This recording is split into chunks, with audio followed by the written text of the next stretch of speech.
বিলাল ভাই একা 100। আজকে বনানী 23/5/25 মামলা মন্ত্রী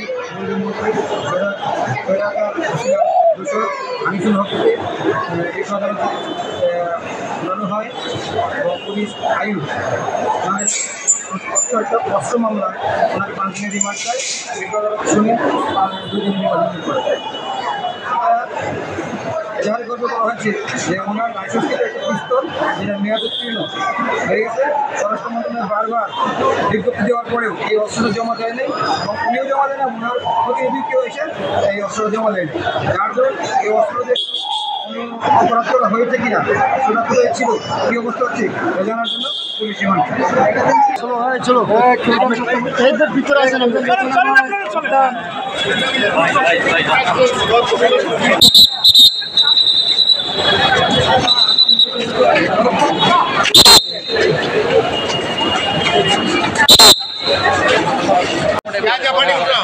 बाड़ी उठ